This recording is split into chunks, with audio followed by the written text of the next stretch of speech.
In the vibrant Ghanaian village of Kpando, there lived a man named Tetteh, a devoted father to his only son, Ni.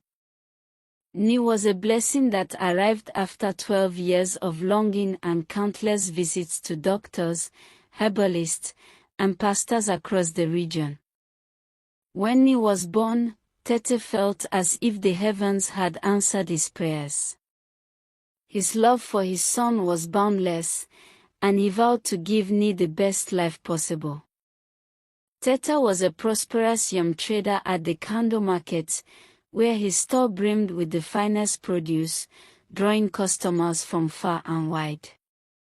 His hard work enabled him to enroll Ni in Prestige Academy, the most prestigious and costly school in Accra, reserved for the elite. The academy boasted manicured lawns, state-of-the-art classrooms, and students in pristine uniforms. Tetteh ensured Ni stood out, his shoes gleamed, his uniform was immaculate, and he carried himself with pride. Tetteh often visited the school with lavish gifts for the teachers, expensive watches, fine Kent cloth, and baskets of fruit, thanking them for nurturing his son. The teachers admired his generosity, though they whispered about the extravagance of his offerings. Ni was a star student, known for his charm, politeness, and academic excellence. At every prize-giving ceremony, he swept the awards, his name always at the top of the class list. Parents urged their children to emulate him, saying, "Why can't you be like Ni? Does he have two heads?" Some even asked Tetteh if he employed a private tutor. Tetteh would smile and say, "My son studies on his own. He's a gift from God." Pride radiated from him as he watched Ni shine. The new term at Prestige Academy brought a new student, Kweku Ansah. Kweku was as brilliant as Ni, but it was his intellect that turned heads. From day one, he dazzled his classmates with his ability to solve complex science problems faster than the teacher. They nicknamed him the brain for his quick thinking. When classmates asked for his secret, Kweku shrugged modestly. "I just practice a lot. It helps me improve," he said, always willing to assist others without expecting anything in return. His kindness made him an instant favorite. Whispers soon spread among the students. "Do you think Kweku will outshine Ni this year?" some wondered. "He might even take the top spot at the prize giving." The word stung Ni, who had always been the center of attention. His generosity, sharing snacks and small gifts with classmates and teachers, had always kept him in the spotlight. But Kweku's arrival threatened to change that. Determined to maintain his place, Ni approached Kweku with a gift, as he often did with new students who showed promise. "Kweku, this is just a little something to welcome you," he said, offering a neatly wrapped box. Kweku hesitated, then politely declined. "Thank you, Ni, but my dad says I shouldn't accept gifts from people I don't know well." Ni was stunned. No one had ever refused his gifts. He forced a smile, but jealousy simmered within him. Things escalated during a school debate competition. Kweku's team dominated, defeating Ni's by a wide margin. The teachers and students showered Kweku with praise, and Ni's envy grew unbearable. That evening, he poured his heart out to his father. "Papa, I offered Kweku a gift, but he refused it. Now everyone's talking about him. What if he takes my place?" Tetteh's expression darkened. "Did you smile when you offered the gift?" he asked. Ni nodded. Yes, Papa, but he still wouldn't take it. Tetteh's eyes gleamed with a calculating look. He placed a hand on Ni's shoulder. Don't worry, my son. Keep being friendly. I'll take care of the rest. Ni nodded, a wave of relief washing over him. He knew what his father meant. Tetteh's gifts were no ordinary tokens. Each carried a hidden cost, a spiritual exchange. Those who accepted them unknowingly traded their talents, intelligence, or even their futures. Tetteh used these offerings to bolster his young trade and ensure Ni remained the brightest student at Prestige Academy. It was a secret pact between father and son, unspoken but understood. Tetteh leaned closer to Ni. What's this boy's full name? He asked. Kweku Ansah, Ni replied. Tetteh nodded. That's all I need. Go to bed. That night, as the village slept, Tetteh stood in the darkness of his room, whispering strange incantations. A shadowy mist swirled around him, and he appeared in Kweku's room, standing over the sleeping boy. With a low chant, Tetteh cast a spell, his eyes glowing faintly. When he finished, he vanished, leaving no trace. The next day, Kweku was not himself. In class, he dozed off during lessons, snoring loudly and drawing giggles from his classmates. He couldn't understand why he felt so exhausted. At home, he tried to confide in his father, Mr. Ofori, a busy lawyer, but his father brushed him off. I'm sure it's nothing, Kweku. Focus on your studies, he said, too preoccupied to listen. Alone in his room, Kweku cried, wondering what was wrong. During a science class, Kweku raised his hand to solve a problem, as he always did. But as he approached the board, a jolt like an electric shock surged through his body. He dropped the marker, his hands trembling. Kweku, what's wrong? The teacher asked, frowning. I can't hold it, Kweku stammered, confused. The sensation returned each time he tried to write, leaving his hands tingling painfully. His test papers came back nearly blank, and for the first time, he failed. At night, Kweku's troubles worsened. In his dreams, he found himself in a dim room where blank-faced children sat around a table. A shadowy figure offered them food, their eyes lifeless as they ate.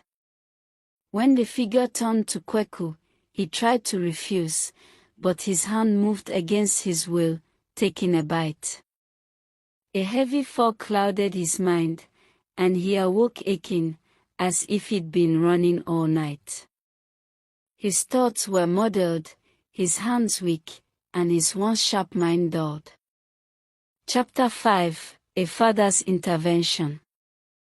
Kweku's classmates noticed the change. What's wrong with Kweku? He used to be so smart, one whispered. Maybe he's just lazy now, another replied. Kweku overheard but kept his head down, his spirit dimmed. He tried again to tell his father, but Mr. Ofori, swamped with work, dismissed him. We'll talk later, Kweku, he said, but later never came. When Kweku's teacher called Mr. Ofori to discuss his son's sudden decline, Mr. Ofori was shocked. At the meeting, the teacher said gently, Kweku isn't himself. He's struggling, disengaged, and acting strangely. This isn't the Kweku we know. Mr. Ofori looked at his son, confused. Kweku, what's going on? You know better than this. Kweku couldn't explain the heaviness he felt, as if he were a stranger in his own body. At home, Mr. Ofori restricted Kweku's privileges, no video games, no outings, until he fixed his behavior. But Kweku's struggles continued. One evening, he dropped a glass while trying to pour water, his hands too weak to hold it. "What's wrong with you?" Mr. Ofori shouted. "You've never been this clumsy." Kweku's voice trembled. "Papa, I don't feel right. I don't want to go to school anymore." Mr. Ofori stared, worry creeping into his eyes. Something was deeply wrong. The next morning, Mr. Ofori called his sister, Mrs. Quartey, a devout woman known for her faith. "I can't come to work today," he said. "Kweku isn't well." That evening, Mrs. Quartey visited their home in Accra. She noticed Mr. Ofori's exhaustion and said gently, "Brother, I haven't seen you in church lately. What's going on?" He sighed. "Work, life, it's overwhelming." She nodded, then turned to Kweku. "How's my favorite nephew?" When Kweku entered the room, Mrs. Quartey gasped, her face paling. "Jesus, Kweku! Who has touched you?" she cried. Mr. Ofori frowned. "What are you talking about?" She pointed at Kweku. "Can't you see? His light is dim, like something has stolen his glory." Without hesitation, she placed her hands on Kweku's head and began to pray. "In the name of Jesus, every power tampering with Kweku's destiny, I command you to break," she declared. Kweku coughed violently, then collapsed, clutching his stomach. As Mrs. Quartey continued, he vomited a strange, lumpy substance, the remnants of the food from his nightmares. Mr. Ofori watched in horror, realizing how blind he'd been. When the prayer ended, Mrs. Quartey turned to him. "You've been careless, brother. This world is full of wicked people who target bright stars like Kweku.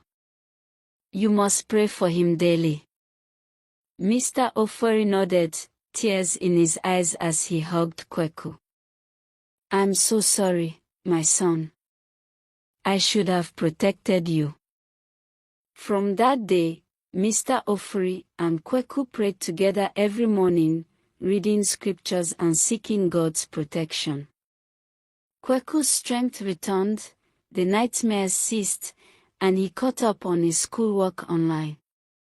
When he returned to Prestige Academy, he excelled, topping every test and earning the title of Most Outstanding Student at the prize-giving ceremony. Ni, watching from the audience, seeded CD. System, with anger. "Papa, Kweku's back, and he's won everything," he fumed at home. Tetteh's eyes narrowed. "Useless, you say? I'll deal with him once and for all." That night, Tetteh chanted his incantations, appearing in Kweku's room. But as he raised his hand, Mr. Ofori, awake and praying, felt a surge in his spirit. "Lord, let your fire consume any power against my son," he prayed fervently. A blinding light filled Kweku's room, and a bolt of fire struck Tetteh. He screamed, collapsing as flames scorched his hand. He vanished, reappearing in his home, writhing in pain. The next morning, Ni found his father in agony, his hand burned. "Papa, what happened?" he cried. Tetteh groaned, "The fire, it won't stop." Desperate, Ni went to school and approached Kweku. "Please, I have to confess," he said, trembling. "I was jealous of you. I told my father to hurt you. We caused your troubles. Please, tell your father to stop the fire. My papa is suffering." Kweku stood frozen, shocked by the revelation. Ni pleaded, "I'm sorry. Please make it stop." Unable to respond, Kweku watched as Ni walked away, defeated. By the week's end, rumors spread that Ni and Tetteh had left Kpando. Some said they fled to another village, others whispered they vanished entirely. The story of Kweku spread through Prestige Academy, a sobering reminder of the spiritual battles that surround the innocent. Mr. Ofori never stopped praying for his son, and Kweku grew stronger, his light brighter than ever. The tale left one truth clear: the power of prayer is a shield against those who seek to steal a child's destiny, and no force of darkness can prevail against it. If you enjoyed this powerful story, please give it a like and subscribe to our YouTube channel for more captivating true stories that will inspire and uplift you. Don't miss out, hit that notification bell to stay updated on our latest videos. Share your thoughts in the comments below, and join our community for more incredible tales.